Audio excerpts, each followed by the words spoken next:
Hello guys, welcome to RP academy and welcome back to your new lecture, जिसमें कि हम लोग यहाँ पर क्रेडिट डिलीवरी के बारे में पढ़ने वाले हैं, documentation as well as administration. तो यहाँ पर काफ़ी इंपॉर्टेंट सा चैप्टर रहेगा ये आपके लिए। तो चलिए स्टार्ट करते हैं हमारे सेशन के साथ में। सबसे पहले यहाँ पर अगर हम बात करें क्रेडिट की, तो आपको बहुत अच्छे से याद है कि हमारे पास में यहाँ पर जो बैंक क्रेडिट ऑफिसर्स होते हैं उनको बहुत सारी डॉक्यूमेंट्स वगैरह चेक करनी होती हैं। वो सिंपली लोन देकर यहाँ पर ना तो ऐसा है कि लोन देकर रह जाएंगे और ना ही ऐसा है कि लोन किसी को भी दे देंगे, राइट। तो अब इमेजिन करो कि आप खुद एक बैंक क्रेडिट ऑफिसर बन चुके हो, ठीक है। अब एक बिजनेसमैन आता है आपके पास में, राहुल, जो आपसे कहता है कि भाई मुझे ना 50 लाख रुपए का लोन चाहिए ताकि मैं कुछ मशीन्स खरीद पाऊँ। अब यहाँ पर ऑलरेडी आपने उसका क्रेडिट अप्रेजल जो था वो कंप्लीट कर लिया था।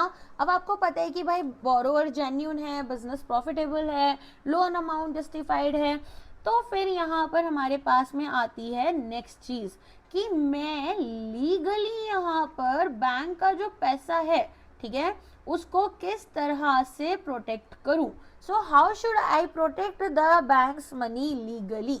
So this chapter will be answering you exactly the same thing. So here you will be understanding that if you are lending money to anyone, let it be your friend also, then also you have to make sure that you have to get the repayment.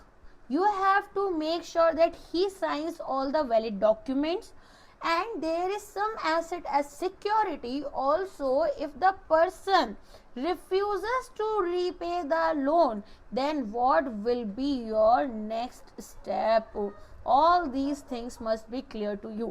Okay, so here we are going to study about it, how banks are thinking exactly. So credit appraisal also tells you that should we lend, or documentation tells you that how do we recover if things are not going in our favor or things are simply going wrong. Okay, so here there are a few questions that every banker asks about disbursing money. So first of all, they say that okay, what documents should be taken? For an example, if Rahul is taking 50 lakh rupees loan, bank is going to take a loan agreement from them.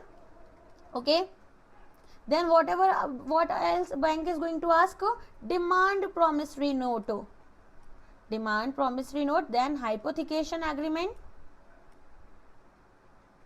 Along with that, whatever bank is going to ask, it is going to ask about guarantee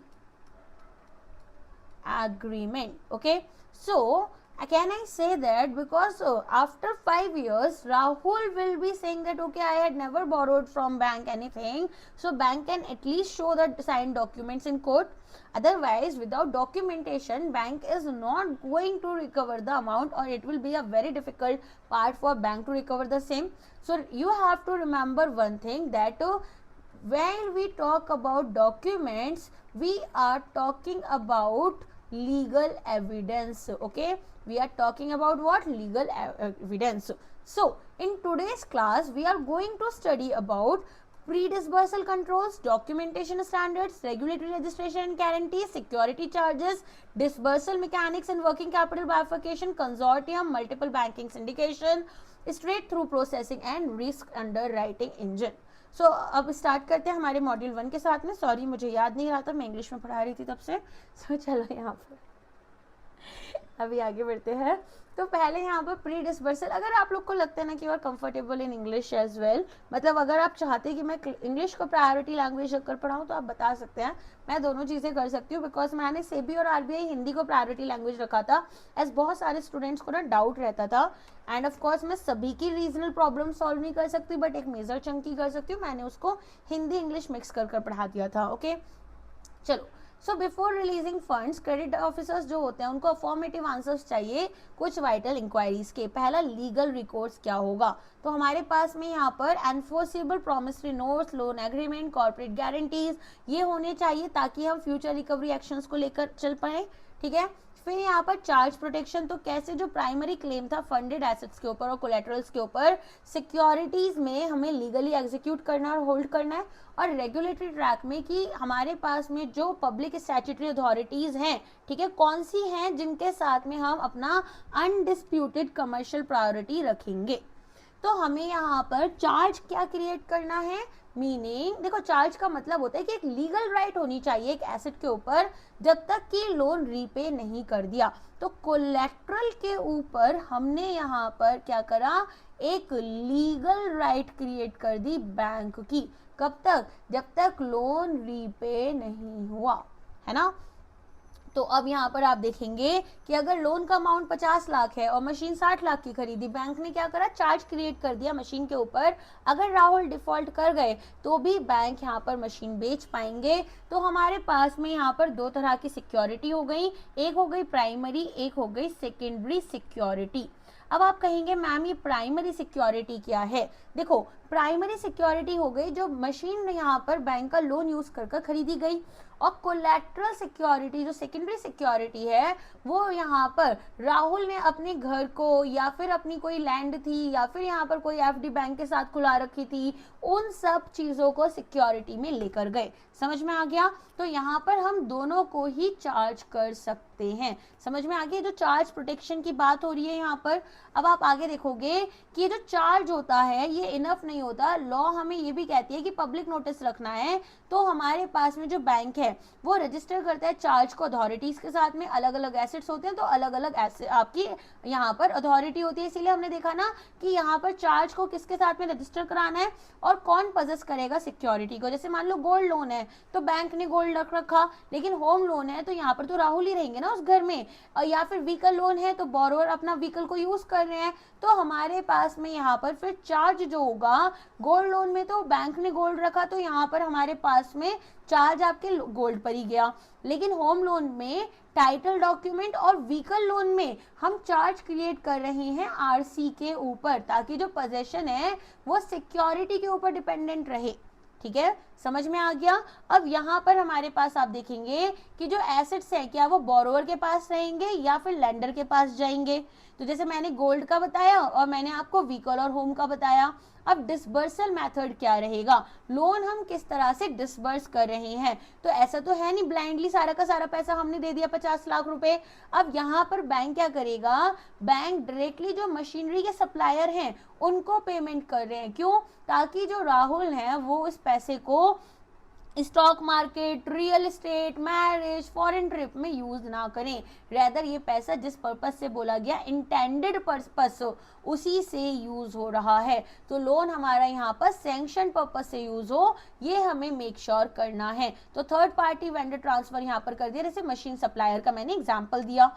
फिर आते हैं regulatory alignment. अब हमारे पास में RBI rules दे रही है किसके regarding, documentation, disbursement, and use, security, guarantees. तो बैंक को यहाँ पर इन्हें फॉलो करना होगा। तो मान लो कस्टमर ने अप्लाई करा, क्रेडिट अप्रेजल हुआ, डॉक्यूमेंटेशन हुआ, चार्ज क्रिएट हुआ, चार्ज का रजिस्ट्रेशन हुआ और लोन हमने डिसबर्स कर दिया। तो अब यहाँ पर हमारे पास में सारे के सारे जो सरफाइजी वगैरह से रिलेटेड चीजें हैं, आरबीआई के प्रूडेंशियल रेगुलेशन है वो हमें फॉलो करने हैं। Next, documentation execution standards. अब आप कहेंगे मैम ये क्या है। देखो डॉक्यूमेंटेशन का मतलब है हमने लीगली एनफोर्सिएबल, जिनको हम कोर्ट में जाकर एनफोर्स कर सकते हैं, डॉक्यूमेंट्स। ठीक है, लीगली एनफोर्सिएबल डॉक्यूमेंट्स बोरोवर से लिए ताकि बैंक अपना पैसा रिकवर कर सके। तो यहाँ पर जैसे इंश्योरेंस पॉलिसी बैंक के लिए हो गई, तो हमारे पास में डॉक्यूमेंट को कौन कौन साइन करेगा, सबसे पहले तो बोरोवर साइन करेगा, है ना। तो हम यहाँ पर देखते हैं कि ठीक है बोरोवर ने लोन डॉक्यूमेंट्स को साइन करा। अब यहाँ पर डीपीएन, हाइपोथिकेशन, ये सारी चीजें हुई। फिर आते हैं हमारे पास में गारंटियर। अब ये गारंटियर क्या कर रहे हैं, ये यहाँ पर साइन करेंगे गारंटी एग्रीमेंट को। तो जो राहुल के फादर हैं वो मान लो गारंटियर बन गए, उन्होंने गारंटी एग्रीमेंट साइन करी। तो बैंक अब यहाँ पर इनको दोनों से रिकवर कर सकता है, राहुल से भी उनके फादर से भी। फिर हमारे पास में थर्ड आते हैं ओनर ऑफ कोलैटरल, ये सी है कोलैटरल। तो ओनर ऑफ कोलैटरल में क्या होगा, मान लो राहुल के अंकल कहते हैं कि भाई मेरी जमीन को ना लेकर कोलैटरल की तरह रख ले और लोन ले ले जा, ठीक है, बड़े अच्छे से अंकल है।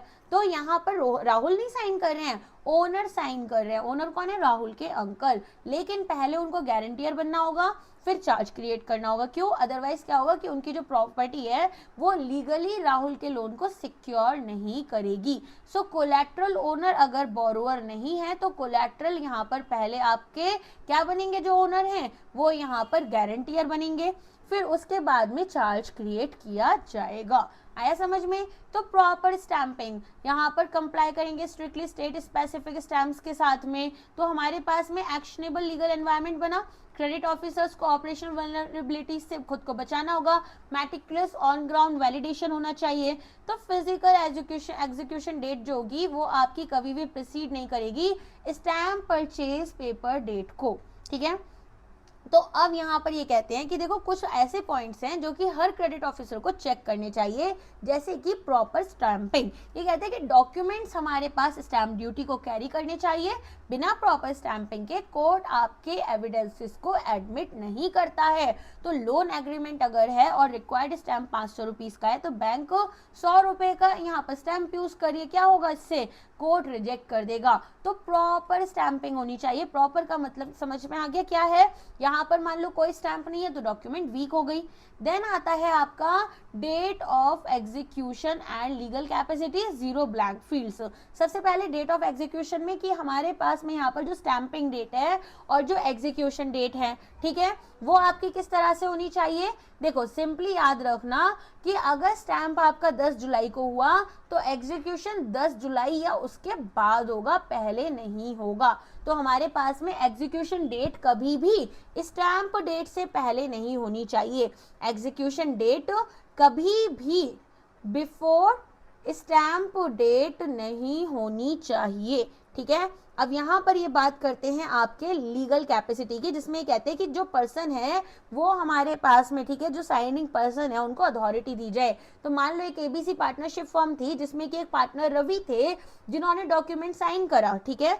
अब यहाँ पर हमारे पास में वो लिखते हैं कि फॉर एबीसी एंटरप्राइजेस, ये करेक्ट है। लेकिन अगर राहुल यहाँ पर या रवि सॉरी साइन करते हैं पर्सनल कैपेसिटी में तो ये गलत हो जाएगा। समझ में आ गया? तो अगर मान लो एक कंपनी है तो हमारे पास में मैनेजिंग डायरेक्टर ने साइन करा, एमडी ने, तो ठीक है, करेक्ट है। लेकिन कोई रैंडम एम्प्लॉय साइन कर देंगे वो गलत हो जाएगा। समझ में आ गया? तो सिग्नेटरीज के पास में वेरीफाइड लीगल अथॉरिटी होनी चाहिए, बोर्ड रेजोल्यूशन या पार्टनरशिप एग्रीमेंट, और वो साउंड माइंड के होने चाहिए। देन 0 ब्लैंक फील्ड्स हमारे पास में। तो ये कहते हैं कि जितनी भी ब्लैंक साइन पेपर्स हैं वो आपको नहीं लेने, वो बहुत रिस्की होते हैं। लोन अमाउंट, इंटरेस्ट, बोरोअर का नाम, सिक्योरिटी सब कुछ फिल कराओ, उसके बाद में सिग्नेचर लेने हैं, ठीक है। समझ में आ गया ये वाला पार्ट? ऑल्सो यहाँ पर ना एक और चीजें हैं जो मैं आपको बता देती हूँ, इट्स नॉट मेंशन्ड हियर। देखो इसके अलावा आपके नोट्स में ये सारी चीजें मिल जाएंगी। पीपीटी में क्या होता है, एआई से पीपीटी बनवाया मैंने तो इसने थोड़ा सा चीजें काट दिया है, बट नो प्रॉब्लम, मुझे चीजें याद रहती है तो मैं आपको अच्छे से समझा दूंगी। अब हमने यहाँ पर ये तो समझ लिया कि ठीक है जिसने भी पर्सन ने साइन करा अथॉरिटी होना चाहिए, लेकिन यहाँ पर हमारे पास में फोर्स्ड कंसेंट नहीं होना चाहिए। क्या होना चाहिए हमारे पास? फ्री कंसेंट होना चाहिए। Now talking about what is this free consent. देखो हमारे पास में बैंक थ्रेटन कर रहे हैं कस्टमर को कि साइन करो या तो हम अरेस्ट कर देंगे, ये इलीगल होगा, तो कॉन्ट्रैक्ट हमारा इनवैलिड हो जाएगा, इसीलिए nobody should be forced. Okay, इसके अलावा हमें मेक श्योर एक और चीज का करना है, that is the last part, ROC registration. तो रजिस्ट्रार ऑफ कंपनीज है ना, हमारे पास में यहाँ पर जितनी भी कंपनीज हैं जब भी चार्ज क्रिएट होगा इनके एसेट्स पर तो ये रजिस्टर होना चाहिए आरओसी के पास में, और इसमें हमें 30 दिन का टाइम लिमिट रखना होगा। This is very important. Okay, तो मान लो XYZ प्राइवेट लिमिटेड है, लोन सैंक्शन करा 1 अगस्त को, चार्ज क्रिएट करा 2 अगस्त को, आरओसी रजिस्ट्रेशन यहाँ पर 1 सितंबर से पहले अगर आपका है, ठीक है, ये आपको लेना ही होगा। फाइन, समझ में आ गया? क्लियर है? चलो अब आते हैं हम अपने मॉड्यूल बी, जिसमें हम स्टैट्यूटरी रजिस्ट्रेशन, चार्जेस और गारंटीज के बारे में समझेंगे। अच्छा, एक रजिस्ट्रेशन सब रजिस्ट्रार के साथ में भी होता है, ये भी याद रखना, जिसमें कि कुछ डॉक्यूमेंट जैसे कि मॉर्गेज डीड, ठीक है, ये भी हमारी रजिस्टर्ड होती है। जैसे हाउस मॉर्गेज डीड आपका रजिस्टर्ड होगा सब रजिस्ट्रार ऑफिस के साथ में, ठीक है। तो यहाँ पर अब आप देखेंगे कॉर्पोरेट एंटिटीज या कंपनीज है, registrar of companies charge filing कर रहे हैं, must be completed within 30 days. Then movable immovable property या फिर सिक्योरिटी इंटरेस्ट। अब ये क्या है, देखो ये कहते हैं कि हमारे पास में central registry of securitisation asset reconstruction and security interest of India, ये कर्जाई का फुल फॉर्म है, ठीक है। ये हमारे पास होती है जो कि मल्टीपल फाइनेंसिंग से बचाती है कि आप यहाँ पर सेम प्रॉपर्टी को बार बार यूज कर मॉर्गेज पर रखकर लोन नहीं ले सकते, ठीक है। तो हमारे पास में यहाँ पर इसके अंडर आता है आपका कि मान लो अगर आपको, ठीक है, दोनों बैंक्स जो होते हैं, अगर आपको यहाँ पर एक ही प्रॉपर्टी पर लोन लेना है तो दोनों बैंक्स यहाँ पर कर्जाई को चेक करेंगे ताकि डुप्लीकेट मॉर्गेज ना हो। अब देखो मान लो प्रॉपर्टी 1 करोड़ की है और लोन लिया यहाँ से एक बैंक से 25 लाख का, तो दूसरे से भी हम 50 लाख का ले ही सकते हैं, तो यहाँ पर लोन तो ले लो, लेकिन यहाँ पर ऐसा नहीं है कि बैंक को इन्फॉर्म नहीं कर रहे हो, बैंक को इन्फॉर्मेशन होनी चाहिए। मान लो आप दोनों लोन्स पर डिफॉल्ट कर गए तो पहली यहाँ पर जो अथॉरिटी है वो किसकी जाएगी, इसीलिए under section 26D of the SARFAESI act bank enforce कर सकता है सिक्योरिटी को सरफाइजी के अंडर ओनली अगर सिक्योरिटी रजिस्टर्ड है कर्साई के साथ में, ठीक है। देन एविएशन एयरक्राफ्ट एसेट्स, अब यहाँ पर रोल किसका आता है, जैसा कि आप देख सकते हैं DGCA का। अच्छा एक चीज और याद रखना, हमारे पास में जो व्हीकल चार्जेस होते हैं वो आपके कर्जाई से एक एक्सेप्शन रहते हैं जहाँ पर कि आपको सेपरेटली रजिस्टर नहीं करना, ठीक है। आप वाहन पोर्टल पर रजिस्टर कर देंगे एंड दैट्स इनफ। अगर मान लो हमारे पास में एडिशनल रजिस्ट्रेशन चाहिए किसके लिए, एयरक्राफ्ट के लिए, जैसे कि DGCA का, और अगर शिप है तो मर्केंटाइल मरीन डिपार्टमेंट, ओके। तो इनसे हम क्या बोलेंगे, इनसे हम बोलेंगे कि भाई एक और यहाँ पर एडिशनल आपका हमें रजिस्ट्रेशन चाहिए। Clear. Now CERSAI operational prerequisites, अब आप कहेंगे मैम ये क्या है, देखो हमारे पास में यहाँ पर जैसा सिंपली लिखा हुआ है कि सरफाइजी एनफोर्समेंट लिंकेज जो है इसमें सेक्शन 26D में सरफाइजी एक्ट के अंडर रजिस्ट्रेशन सेंट्रल रजिस्ट्री के साथ में मैंडेटरी है, तभी आपका एक एनफोर्सेबल सिक्योरिटी इंटरेस्ट क्रिएट होगा। अगर मोटर व्हीकल्स हैं तो सेंट्रलाइज नेशनल वाहन पोर्टल को यहाँ पर अगर ये इस पर रजिस्टर्ड है तो एग्जाम करा जाएगा सेकेंडरी कर्जाई फाइलिंग रिक्वायरमेंट से। अगर एक वायलेट्स कर्जाई रजिस्ट्रेशन रिकॉर्ड नहीं है तो बैंक यहाँ पर एसेट्स को अटैच नहीं कर सकते, क्लेम नहीं कर सकते इसके ऊपर, ठीक है। Next third party corporate guarantees, अब ये क्या है, देखो गारंटी क्या है कि मतलब यहाँ पर हमारे पास में मान लो राहुल है, राहुल के एक फ्रेंड है रवि, रवि ने बोला कि ठीक है अगर राहुल ने लोन लिया, राहुल पेमेंट नहीं करते हैं तो मैं रवि यहाँ पर पेमेंट करूंगा, सिंपल गारंटी होती है ये। अब यहाँ पर हमारे पास में someone else is promising that if the borrower is not paying then I will be paying the amount or if he does not pay in future। So ऐसे सिचुएशन में borrower जो है उनको तो लोन मिला तो उनको तो रीपेमेंट करनी ही करनी है और उनकी प्राइमरी लाइबिलिटी बनती है, लेकिन अगर borrower डिफॉल्ट कर गए, अगर बोरोअर डिफॉल्ट कर गए तो रोल आता है mister Ravi that is the guarantor, जो कि यहाँ पर रिसीव नहीं करेंगे लोन को, रीपे करेंगे अगर बोरोअर आपका डिफॉल्ट कर गया, और इनके ऊपर एक सेकेंडरी लाइबिलिटी बनेगी जो कि एनफोर्सिएबल कब होगी, जब होगी जब ये बोरोअर एक्चुअल में डिफॉल्ट कर जाएंगे, ठीक है। तो हमारे पास में यहाँ पर अगर सोल प्रोप्राइटरशिप होती है तो हमें यहाँ पर पर्सनल गारंटी नहीं चाहिए क्योंकि जो प्रोप्राइटर और बिजनेस है वो लीगली आपके सेम आते हैं। अगेन हमने ये सारा कंपनीज एक्ट के डेफिनेशन में पढ़ा है।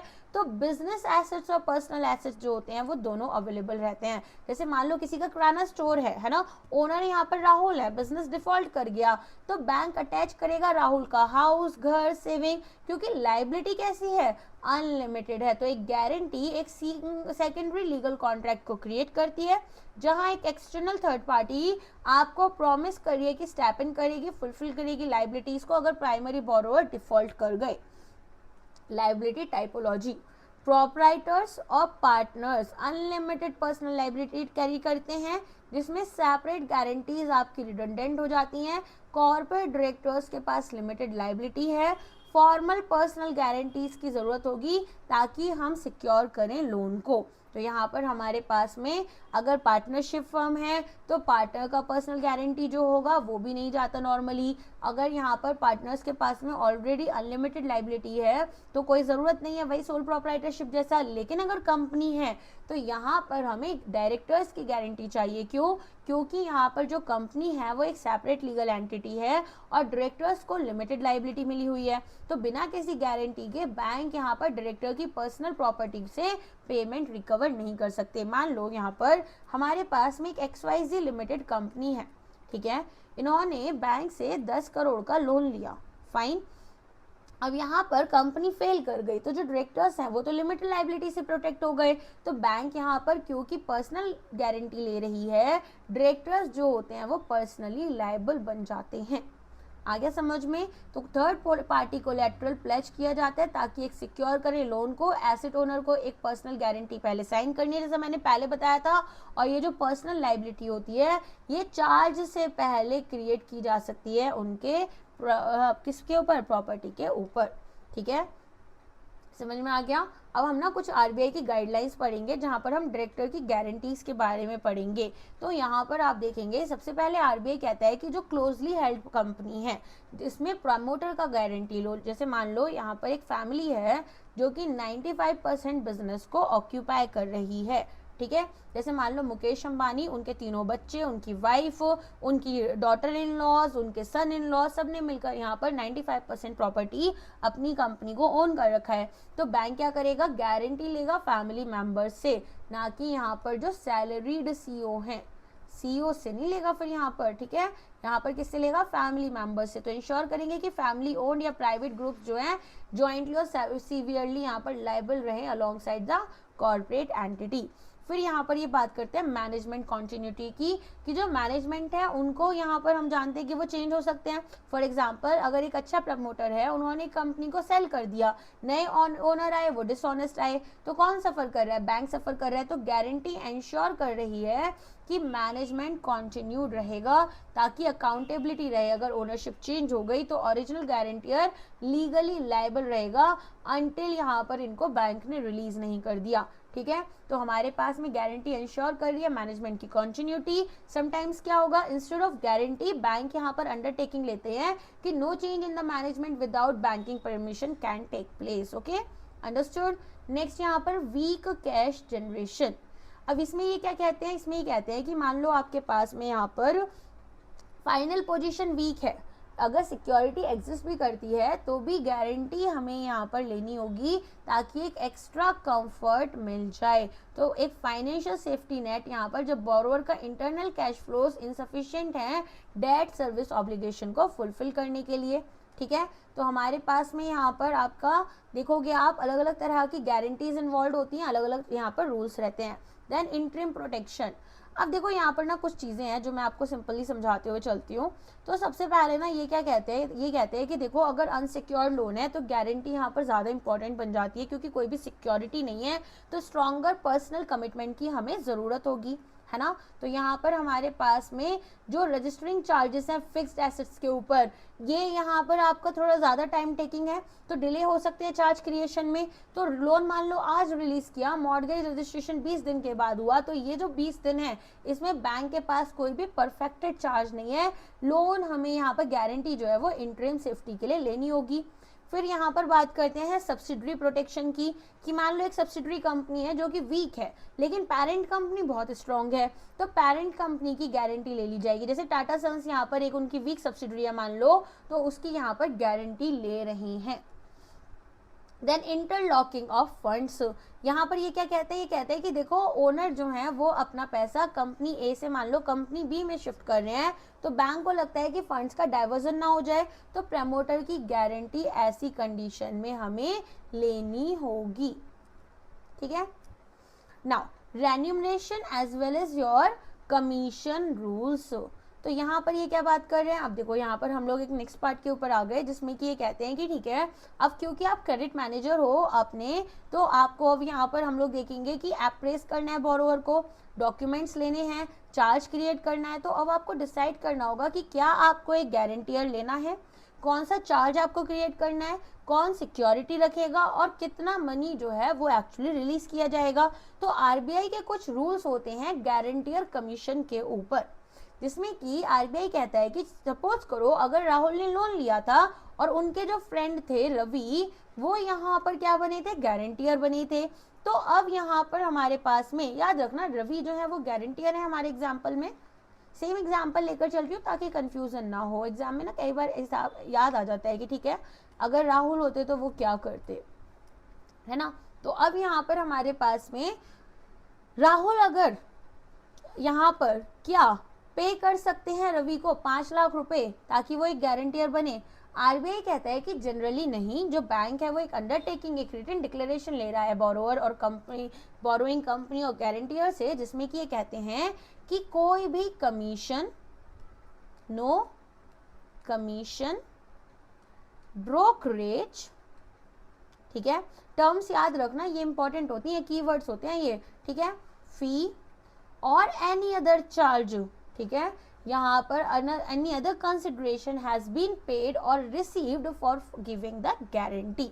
तो यहाँ पर क्योंकि गारंटी जेन्युइन होनी चाहिए, परचेज नहीं होनी चाहिए। मान लो बोरोवर एडवर्टाइज कर दे कि भाई मुझे ना गारंटियर चाहिए और अगर आप मेरे गारंटियर बनोगे मैं 10 लाख रुपए पे करूंगा। अब किसी के सच में कनेक्शन नहीं है और उनको यहाँ पर डॉक्यूमेंट क्या करना है, केवल उन्होंने पैसे के लिए वो 10 लाख रुपए के लिए साइन कर दिया और कंपनी डिफॉल्ट कर गई तो गारंटियर तो डिसअपियर कर जाएंगे, इधर उधर गायब हो जाएंगे। तो यहाँ पर या फिर उनकी फाइनेंशियल कैपेसिटी नहीं है कि वो पे करें। तो आरबीआई यहाँ पर डिस्करेज करती है प्रोफेशनल गारंटियर्स को, जो यहाँ पर काम ही प्रोफेशनल गारंटियर बनने का कर रहा है। तो director should not receive any commercial commission और brokerage fee for providing personal guarantees. Ensure करें कि गारंटी एक जेन्युइन कमिटमेंट दिखा रही है कंपनी की सक्सेस के लिए। एक्सेप्शंस रेयर और रिस्ट्रिक्टेड है फाइनेंशियली डिस्ट्रेस्ड फर्म्स के लिए, जहां पर स्पेशलाइज्ड मैनेजमेंट इंटरवेंशन चाहिए। ठीक है, समझ में आ गया पूरा का पूरा आपको। देखो मान लो एक XYZ लिमिटेड ने 20 करोड़ का लोन लिया, अब डायरेक्टर ने 3 लाख रुपए अपने अंकल को पे कर कहा कि आप गारंटियर बन जाओ। तो आरबीआई इसको एनकरेज नहीं कर रही, लेकिन प्रमोटर खुद गारंटी दे रहे हैं बिना किसी फी चार्ज करने के, तो वो एक्सेप्टेबल है। तो यहाँ पर इंस्पेक्शन के दौरान बैंक इंस्पेक्टर वेरीफाई करते हैं कि अंडरटेकिंग जो है वो फॉलो की गई या नहीं की गई। कभी कभार पेमेंट यहाँ पर हमारे पास में अलाउ की जाती है, जैसे कि मान लो एबीसी लिमिटेड एकदम सिक हो गई, ओल्ड प्रमोटर यहाँ पर मैनेजमेंट छोड़ चुके हैं, उनकी गारंटी एक्सट्रीमली वैल्यूएबल नहीं है यहाँ पर, तो मैनेजमेंट काफ़ी वीक है, तो बैंक कहता है ओल्ड गारंटियर अगर कंटिन्यू करेंगे, तो यहाँ पर ओल्ड गारंटियर कहते हैं कि मैं कंटिन्यू करूँगा अगर यहाँ पर मैं आपका एक यहाँ पर क्या कर रहा हूँ, गारंटी कमीशन रिसीव कर रहा हूँ। तो एक्सेप्शनल सर्कमस्टांसेस में बैंक जो है इसको परमिट कर सकता है। Next, charge over securities. तो यहाँ पर जो क्लासिफिकेशन है और एसेट इवोल्यूशन आपका हो रहा है, तो यहाँ पर एसेट पोजेशन इवोल्यूशन। तो मैंने बताया कि चार्ज क्या होता है कि हमारा जो बैंक है उसको एक लीगल राइट मिल गई ओवर द एसेट।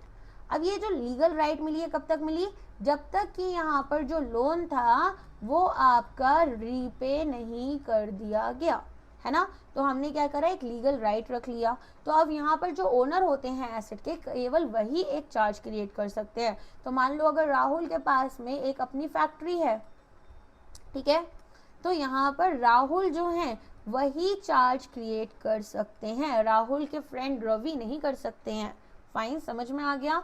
तो अब हम यहाँ पर अलग अलग तरह के चार्जेस देखेंगे, मॉर्गेज, हाइपोथिकेशन, प्लेज, लीन, असाइनमेंट। तो एक एक कर इनको समझते हैं। Types of asset security charges. देखो सबसे पहले यहाँ पर हमारे पास आता है मॉर्गेज। मॉर्गेज किसका होगा, इमूवेबल प्रॉपर्टी का होगा, लैंड, कॉर्पोरेट बिल्डिंग। तो लीगल ट्रांसफर होगा, इंटरेस्ट का पोजेशन जो है वो ओनर के पास रहेगा। ऐसा तो है नहीं कि किसी ने अपना घर गिरवी रखा तो उससे कह दिया अब घर से निकल जाओ तुम जब तक लोन का पैसा नहीं दे देते हो, है ना। यहाँ पर अगर आप EMI टाइम पर पे कर रहे हो तो ऐसा कुछ नहीं होगा, तो वही चीज बोली गई है।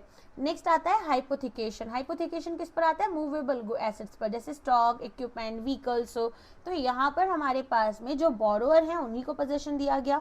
अगर प्लेजिंग की गई है यहाँ पर तो हमारे पास गोल्ड, वेयर हाउस, रिसिप्ट्स की, तो भी बोरोवर के पास ही फिजिकल वो रहेगा, है ना यहाँ पर। लेकिन फिजिकल या कंस्ट्रक्टिव पोजेशन ये कह रहे हैं कि हमारे बैंक के पास में चला जाएगा। देखो हुआ क्या, एक्चुअल या कंस्ट्रक्टिव पोजेशन जा रहा है, ठीक है। तो वेयर हाउस रिसिप्ट तो हमने बैंक के पास जमा करा दी। अगर गोल्ड है, गोल्ड लोन लिया है तो बैंक के पास चला गया, बोरोवर के पास नहीं होगा, सॉरी मैंने गलती से गलत बोल दिया था।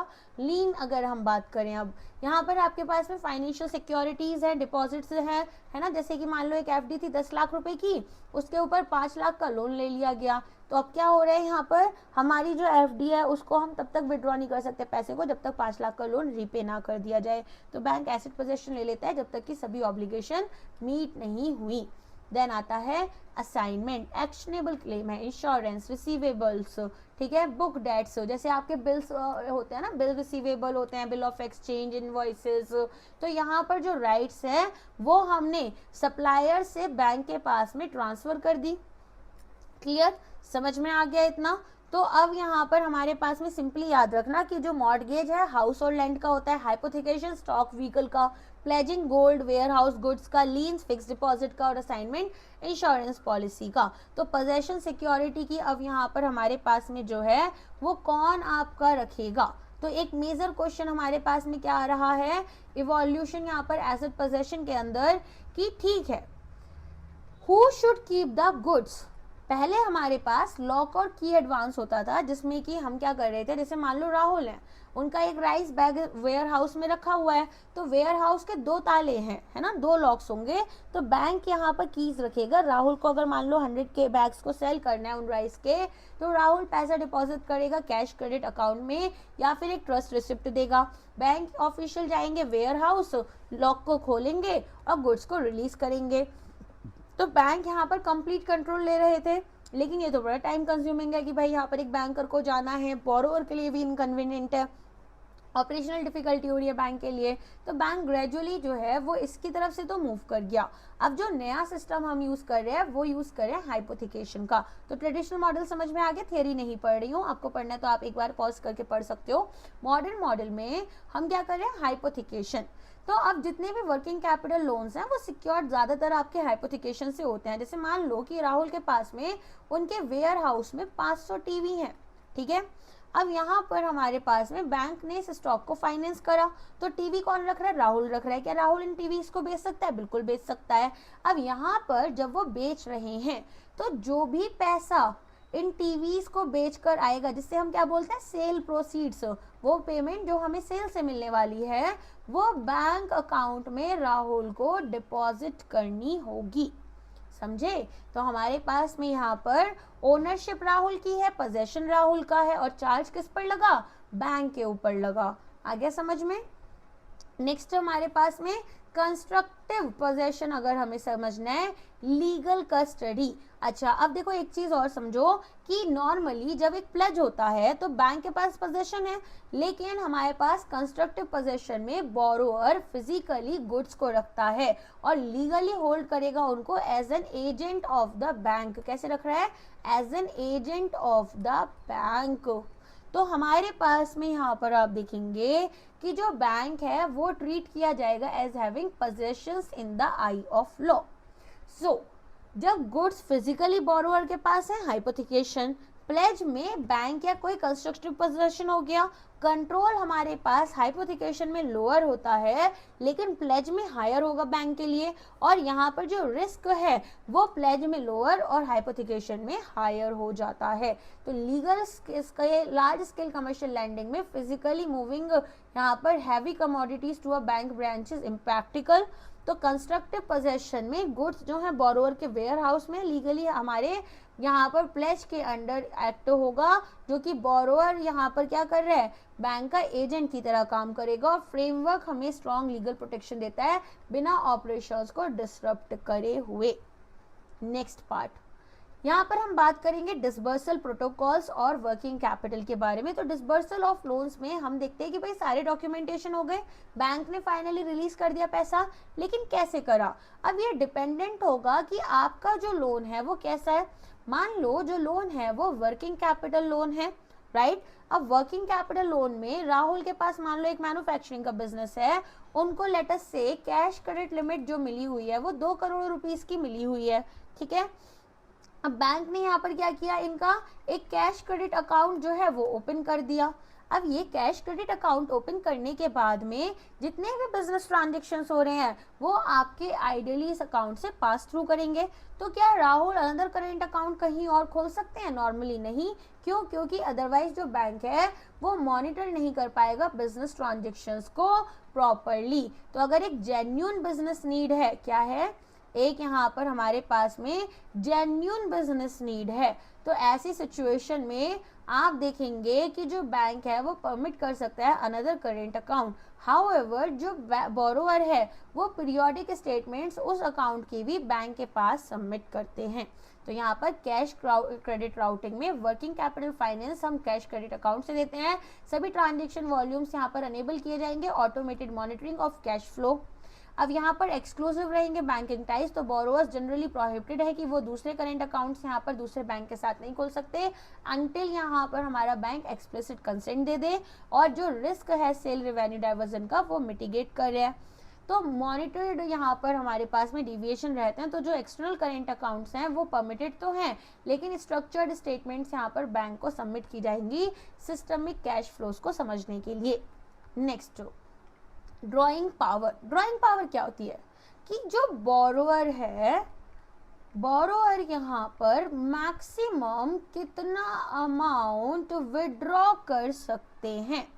ठीक है, अब ये किस बात पर बेस्ड होगा? जो वैल्यू करेंट एसेट्स के हैं, आफ्टर क्या अप्लाई करेंगे? मार्जिन्स और एडजस्टिंग क्रेडिटर्स। तो सैंक्शन लिमिट और डीपी जो है वो सेम नहीं होते। बोरोवर ड्रॉ करते हैं केवल यहाँ पर या तो सैंक्शन लिमिट, ठीक है, या तो ड्रॉइंग पावर, और इसमें भी जो लोअर होगा वो बैंक यहाँ पर आपको अलाउ करेंगे। मान लो sanction cash credit limit 1 crore है, स्टॉक 80 लाख का है, बुक डेट 40 लाख के हैं, सनड्राई क्रेडिटर्स 20 लाख के हैं, मार्जिन स्टॉक पर, चलो इसको मैं लिख देती हूँ वरना मैं खुद भी कंफ्यूज हो जाऊंगी, ऐसे मानकर चलते हैं, सैंक्शनड कैश क्रेडिट कितना लिया हमने? 1 करोड़ का लिया है ना। इसके बाद में हम लेकर चलते हैं कि स्टॉक जो है 80 लाख रुपीस का है। इसके अलावा हमारे पास में और क्या था? बुक डेट्स थे, बुक डेट हमने रखे 40 लाख के। इसके बाद में हमारे पास सनड्राई क्रेडिटर्स रहेंगे। Just forgive me about my handwriting, okay? तो सनड्राई क्रेडिटर्स हमने 20 लाख के रखे। अब एक और ले लेते हैं, मार्जिन ऑन स्टॉक। मार्जिन कितनी रखें? 25% रख लेते हैं, नॉर्मली उतना ही होता है, 25% है ना। इसके अलावा यहाँ पर हमारे पास में मार्जिन जो बुक डेट पर रखी जाएगी वो कितनी रखनी है हमें? वो रखनी है 40%, ठीक है। अब मैं आपसे बोलूंगी कि बताओ मुझे एलिजिबल स्टॉक कितना होगा। क्या बताना है आपको मुझे? एलिजिबल स्टॉक कितना होगा, तो बताओ कितना होना चाहिए। अब यहाँ पर आपके पास में स्टॉक लिमिट 80 लाख की है ना, और 25% की मार्जिन रखी जाएगी तो 75% होगा। तो ये हमारे पास में अमाउंट कितना आ गया? 60 लाख रुपीज आ गया, पहली कंडीशन। अब दूसरा, आपको यहाँ पर एलिजिबल स्टॉक के बाद में एलिजिबल बुक डेट निकालना है। तो 40% की मार्जिन रखी गई थी, 40 लाख रुपए थे, तो 60% बचा। तो यहाँ पर 6 चौक 24, तो यहाँ पर ये आपके पास में कितना हो गया? 24 लाख का हो गया। फिर हमारे पास में जो टोटल एलिजिबल स्टॉक्स एसेट्स हैं वो कितने हो गए? बुक डेट हो गया 24 लाख का, ये हो गया 60 लाख का, 84 लाख रुपीज हो गए, राइट। अब यहाँ पर जो सनड्राई क्रेडिटर्स हैं उनको हमें माइनस करना होगा। तो 84 में से हमारे पास सनड्राई क्रेडिटर्स कितने थे? 20 लाख रुपए के थे, तो ये हमने माइनस कर लिया, फाइन। तो हमारे पास ये कितना बचा? 64 लाख रुपीस बचा। अब आगे देखो, हमारी जो ड्राइंग पावर है, ड्राइंग पावर कितनी होगी? ड्राइंग पावर होगी आपकी 64 लाख रुपीस, फाइन। तो यहाँ पर इवन दो जो सैंक्शन लिमिट थी वो मैंने कितनी बताई थी आपको? 1 करोड़, लेकिन जो ड्राइंग पावर है वो है 64 लाख रुपीस, और हम जाते हैं लोअर वाले के साथ, तो हम यहाँ पर क्या करेंगे 64 लाख यहाँ पर आंसर रखेंगे। तो बैंक यहाँ पर मंथली स्टॉक स्टेटमेंट्स क्यों मांगता है, क्योंकि इन्वेंट्री चेंज होती रहती है। जनवरी में 1 करोड़ का सामान था, फरवरी में 70 लाख का है, तो आपकी ड्राइंग पावर भी कम होगी। तो बैंक यहाँ पर stock statement, book debt statement, sundry creditor statement, ये सब चीजें यूजुअली हर महीने मांग रहा है। अब यहाँ पर एंटायर लिमिट कैश क्रेडिट की तरह क्यों नहीं दे रहा, मान लो 100 करोड़ का कैश क्रेडिट लिमिट है किसी के पास, तो यहाँ पर 100 करोड़ एक साथ क्यों नहीं दे रहा। देखो कभी यहाँ पर 10 करोड़ यूज किए जाएंगे, कभी 100 करोड़, तो ये अनसर्टेनिटी बैंक के लिए ले आता है। इसलिए बैंक को ये नहीं पता कि कितनी लिक्विडिटी इसको मेंटेन करनी है। बैंक को अपने साथ भी तो लिक्विडिटी मेंटेन करनी होगी, और बोरोअर यहाँ पर फंड्स को डाइवर्ट कर सकते हैं। तो वर्किंग कैपिटल को हम वर्किंग कैपिटल लोन, जो कि हमारा यहाँ पर फिक्स्ड होगा, और कैश क्रेडिट कंपोनेंट जो कि फ्लेक्सिबल रहेगा, इसमें डिवाइड कर देते हैं। तो ये वर्किंग कैपिटल का फॉर्मूला है आपका, और ये स्टिपुलेटेड नेट वर्किंग कैपिटल। तो ड्राइंग पावर क्या है, एक्चुअल अमाउंट के बोरोअर विड्रॉ कर सकते हैं किसी भी गिवन पॉइंट पर, जो कि टोटल सैंक्शन लिमिट से फ्रीक्वेंटली लोअर हो जाती है। फाइन, तो यहाँ पर कैसे निकालना है वो आप समझ गए। अब स्टॉक स्टेटमेंट मेथड में मंथली डीपी कैलकुलेशन में कंप्लीट बैलेंस शीट जो है वो हमारी जनरेट कर रही है मंथली। यहाँ पर बैंक अपनी सर्टिफाइड स्टॉक स्टेटमेंट्स पर देखेंगे, जैसे जनवरी और फरवरी का अलग अलग स्टॉक है, तो पेड स्टॉक पर 25% की मार्जिन अप्लाई होती है, और बुक डेट पर आप 40% की, जैसा मैंने अपने न्यूमेरिकल में दिखाया था। तो ये मार्जिन एक सेफ्टी क्वेश्चन देती है एसेट प्राइस वोलेटिलिटी के अगेंस्ट और अनकलेक्टेबल रिसीवेबल्स के अगेंस्ट। तो वैल्यू एलिजिबल स्टॉक और बुक डेट्स की minus stipulated margin operational drawing power के बराबर होगी। क्लियर है। तो यहाँ पर हमारे पास में अगर मान लो लोन कंपोनेंट 120 करोड़ का और कैश क्रेडिट 80 करोड़ का है, तो वर्किंग कैपिटल लिमिट आपकी 200 करोड़ की है। इवन यहाँ पर अगर राहुल सीसी यूज नहीं करते तो भी 120 करोड़ का जो लोन है वो आउटस्टैंडिंग रहेगा। तो बैंक यहाँ पर ज़्यादा प्रेडिक्टेबल कैश फ्लोज को देख पाती है। अब यहाँ पर आरबीआई की गाइडलाइंस लार्ज बोरोअर्स को लेकर क्या है, तो यहाँ पर हमारे पास में वर्किंग कैपिटल लिमिट जब 150 करोड़ या उससे ज़्यादा की है, तो ऐसी सिचुएशन में हमारे पास में एक लोन कंपोनेंट अगर है तो 60% एलिजिबल वर्किंग कैपिटल लिमिट, ठीक है, बैंक हायर भी रख सकते हैं, इतना लोन कंपोनेंट इनको रखना होगा। फाइन, फिर यहाँ पर आपके पास में कैश क्रेडिट में ये कहते हैं कि हमारा जो 40% का वो जाएगा, ठीक है, 60% कहाँ चला गया, वर्किंग कैपिटल में 40% चला गया इसमें, तो एक आपका 100% हो गया। मिनिमम टेनोर भी आप देखेंगे यहाँ पर नॉट लेस देन 7 डेज होना चाहिए। एक second, okay, I think that is not mentioned, okay, no way, no problem, 7 days का मिनिमम टेनोर होना चाहिए। इसके अलावा यहाँ पर हमारे पास में अगर कंसोर्टियम लैंडिंग है तो सभी लैंडर्स एग्रीगेट करेंगे यहाँ पर लोन कंपोनेंट को और मेक श्योर करेंगे आरबीआई रिक्वायरमेंट फुलफिल हो रही है। अगर रीपेमेंट करनी है तो एक बुलेट रीपेमेंट होती है जिसमें कि हम income recognition asset classification norms को फॉलो करते हैं। अगर अनड्रॉन सीसी या ओवरड्राफ्ट लिमिट है तो अनयूज्ड पोर्शन पर 20% का हम क्रेडिट कन्वर्जन फैक्टर लगाते हैं, ठीक है। तो यहाँ पर याद रखना 150 करोड़, 60% लोन कंपोनेंट और मिनिमम 3 दिन। तो यहाँ पर अनड्रॉन कमिटमेंट आप देख सकते हैं, मैंडेटरी लोन सिस्टम फ्रेमवर्क में अनड्रॉन क्रेडिट लिमिट जो है सिग्निफिकेंट लिक्विडिटी यहाँ पर बैंक के लिए एलोकेशन कॉस्ट में क्रिएट कर रही है। तो अनड्रॉन पोर्शन जो होगा कैश क्रेडिट का, एक क्रेडिट कन्वर्जन फैक्टर 20% का लगेगा। बैंक होल्ड करेंगे कैपिटल को अगेंस्ट दीज अनयूटिलाइज्ड लिमिट्स, ठीक है। चलो आगे बढ़ते हैं। टर्म लोन डिसबर्सल फ्रेमवर्क, अब इसके लिए ना मैं आपको एक एक एग्जांपल देकर तब समझाऊंगी। एक है रेडी एसेट, कि मान लो राहुल हैं, उनको एक मशीन खरीदनी है और मशीन जो है वो इनकी 50 लाख रुपीस की है। फाइन, अब यहाँ पर हमारे पास में अगर मार्जिन 10 लाख की है जो इन्होंने खुद पे करी और 40 लाख रुपए इन्होंने बैंक लोन में लिया, ठीक है। अब ऐसा मानकर चलो कि जो बैंक है वो यहाँ पर राहुल के सेविंग अकाउंट में तो पैसा भेजेगा नहीं, कहाँ भेजेगा, जो सप्लायर हैं, तो मनी जो है वो सैंक्शन पर्पस से यूज होगी। ये हम क्या कर रहे हैं, मेक श्योर कर रहे हैं, राइट।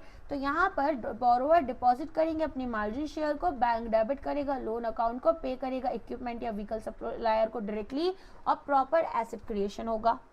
देन आता है रीइंबर्समेंट प्रोटोकॉल। अब यहाँ पर आप देखेंगे, मान लो हमारे पास में प्रोजेक्ट लोन है, तो राहुल मान लो एक फैक्ट्री बिल्ड कर रहे हैं और कंस्ट्रक्शन में यहाँ पर हमें 18 महीने लग जाएंगे, ठीक है। 18 मंथ्स यहाँ पर हमें लग जाएंगे। अब ऐसा मानकर चलो कि हमारे पास में जो फाउंडेशन है वो आपकी कंप्लीट हो गई, तो अगर जैसे ही फाउंडेशन कंप्लीट होगी फर्स्ट डिसबर्समेंट कर दिया जाएगा। फिर उसके बाद में यहाँ पर बिल्डिंग कंप्लीट की जाएगी, जैसे ही बिल्डिंग कंप्लीट की गई सेकेंड डिसबर्समेंट कर दिया जाएगा। इसके बाद में यहाँ पर आपकी मशीनरी इंस्टॉल होगी और ट्रायल प्रोडक्शन होगा। तो जब मशीनरी इंस्टॉल हुई थर्ड और जब यहाँ पर ट्रायल प्रोडक्शन हुआ फाइनल डिसबर्समेंट कर दिया जाएगा। तो स्टेज वाइज डिसबर्समेंट यहाँ पर लोन का हम कर रहे हैं। तो यहाँ पर अगर बोरोअर ने ऑलरेडी पे किया था वेंडर को तो बैंक रीइंबर्स करेगा वैलिडेटिंग प्रूफ के साथ में। ये वाला समझ में आ गया। दूसरा हमारे पास प्रोजेक्ट फाइनेंस में जैसा मैंने समझाया कि आरबीआई के रूल स्टैंडर्डाइज करते हैं प्रमोटर इक्विटी डिप्लॉयमेंट को। तो यहाँ पर बैंक इंश्योर करेंगे कि इन्फ्यूजन हो प्रमोटर इक्विटी का in line with debt equity ratio जो कि फाइनेंशियल क्लोजर पर आपका रखा गया। देखो यहाँ पर मान लो प्रोजेक्ट की जो कॉस्ट है वो 100 करोड़ है, ठीक है। फिर हमारे पास जो प्रमोटर इक्विटी है वो 30 करोड़ की है। तो ये जो बचे हुए 70 करोड़ हैं ये क्या हुआ, ये आया था बैंक से लोन। तो अब यहाँ पर हमारे पास में आरबीआई 3 मेथड्स को डिस्कस करती है। पहला है कि यहाँ पर जो प्रमोटर है वो पहले अपने 30 करोड़ लेकर आए, ठीक है, उसके बाद में ही बैंक यहाँ पर 70 करोड़ देगी। तो ये आपका लोएस्ट रिस्क हो गया बैंक के लिए, क्योंकि हमारे पास में बैंक तभी डिसबर्स करेगा जब यहाँ पर प्रमोटर ने अपना पैसा लगा दिया, या फिर यहाँ पर आपको 40:50% के साथ में रखा गया। 40:50% अपफ्रंट में क्या होगा कि प्रमोटर जो है वो 40 से 50% अमाउंट लेकर आ रहे हैं और जो रिमेनिंग इक्विटी है वो स्टेजेस में जाए।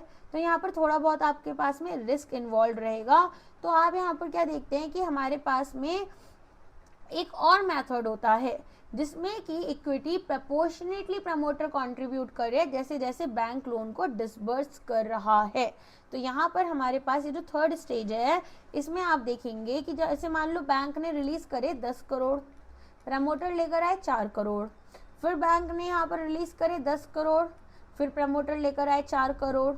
तो हो क्या रहा है, आरबीआई कहता है कि ये ना बहुत ही हायर इक्विटी फंडिंग रिस्क आप लेकर चल रहे हो, क्योंकि प्रमोटर अगर यहाँ पर फ्यूचर इक्विटी लाना छोड़ देते हैं तो प्रमोटर के तो 8 करोड़ गए, तुम्हारे 20 करोड़ चले जाएंगे। तो बैंक यहाँ पर ज़्यादा फाइनेंसिंग कर देंगे देन इंटेंडेड, ठीक है। तो हमारे पास में ये आरबीआई स्ट्रांगली डिस्करेज कर रहे हैं मेथड को। ये यहाँ पर आपका 40 से 50% जो हम अपफ्रंट ला रहे हैं सेकंड मेथड, तो एंटायर यहाँ पर पहले प्रमोटर लाएंगे 30 करोड़, उसके बाद ही 70 करोड़ हमारा जो बैंक है वो लोन देगा, तो एंटायर अपफ्रंट है।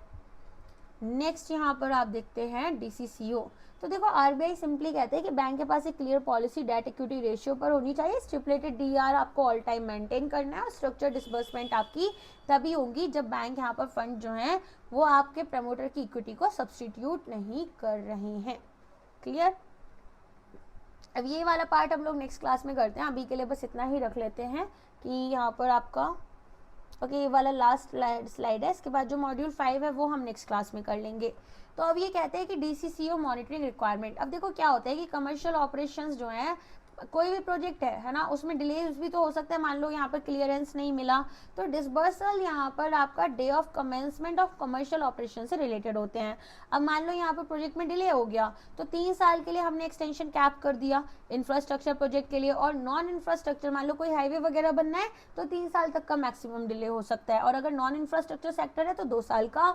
इससे ज़्यादा लिमिट्स हुई तो अगर एक फॉर्मल यहाँ पर हमारे पास में अप्रूव्ड रेजोल्यूशन प्लान नहीं है तो एक ऑटोमेटिक डाउनग्रेड हो जाएगा अकाउंट के एसेट क्लासिफिकेशन का फ्रॉम स्टैंडर्ड। ओके, समझ में आया। तो चलिए आज के लिए बस इतना ही है। अब जो नेक्स्ट पार्ट होगा हम नेक्स्ट क्लास में करेंगे। इसके अलावा वीडियो को लाइक और हाइप प्लीज़ कर देना, इसके अलावा कमेंट कर देना। एंड गाइज यहाँ पर बीओआई क्रेडिट ऑफिसर की test series as well as your mock test के साथ साथ पूरा का पूरा जो कोर्स है वो लाइव हो चुका है, तो आप उसे अगर परचेज करना चाहते हो तो परचेज भी कर सकते हैं। ठीक है, आज के लिए बस इतना ही। Thank you so much, bye bye, take care.